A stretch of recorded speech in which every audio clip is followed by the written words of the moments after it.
As much as I can go on a rant about the fact that we did just lose to Detroit, who is the worst team in our division, when we're trying to get first place in our division, I'm going to be honest. I'm not that mad because we won three in a row. We beat Florida, who I think has been more important games, and you're not going to win every game. You're not going to win the rest of your games, and we won three in a row. We were due for a loss. It's just the way hockey works, and so I'm not going to be mad after we won two monumental games so far this season, and pretty much any huge game we've played, we've won. So the fact that we face a team that's not close to the playoff race, I think it's not necessarily a bad thing that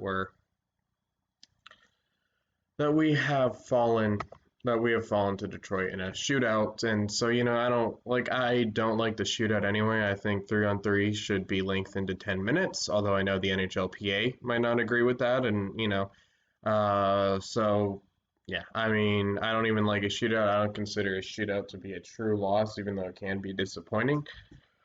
But, talking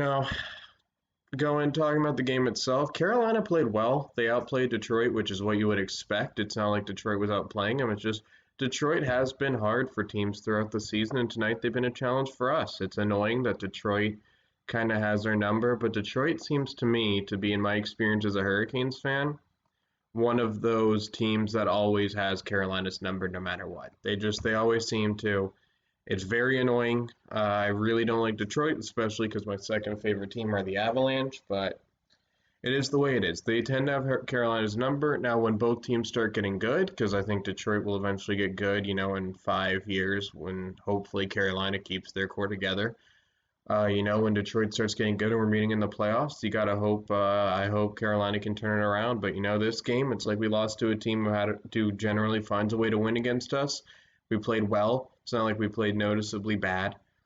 I think the goaltending for how good Mrazek's been the past two games, I'm not going to say, oh, time to put Reimer in or anything. No, Mrazek is the starter. Tonight he just came out a little flat, and that happens, and it was his third game in a row, so he needs a rest. Let's give it to Nedeljkovic or Reimer, preferably Nedeljkovic, even though I am going to miss Reimer, but I feel like two goalies have taken up his spot, and Brendan Moore can say we have three goalies, but to me it feels like Reimer is the odd man out, and as much as I've liked Optimus Rhyme, might be time to, kind of have him be the true third. So, yeah, and as for a lot of the goals, I think, a lot of it was Carolina got beat on the rush, but even then they seemed different to me, like other than just straight up being beat on the rush. It's like, I don't know, it's hard to explain, but it's like the guy was open in the slot, but it's like I think the first goal was pretty egregious, but the other goals, it was like one of them was a bad bounce from Jordan Stahl. It was, I think Detroit got bounces that went their way tonight, is the best way I can summarize the goal. A couple of those goals felt like bounces that went their way. And, I will say a really good sign for Carolina, especially going forward, because we are going to face adversity like this. Carolina tied the game up, and we've seen a lot of adversity like this too. Carolina tied the game up, and what happened was Detroit, the smart coaching decision, challenged the play because even I was thinking, oh, I could very easily see this being goalie interference. It was borderline. It could have gone either way, so I'm not going to be mad that it got overturned, but Carolina's tying goal got overturned, and Carolina hunkered down and they tied the game up.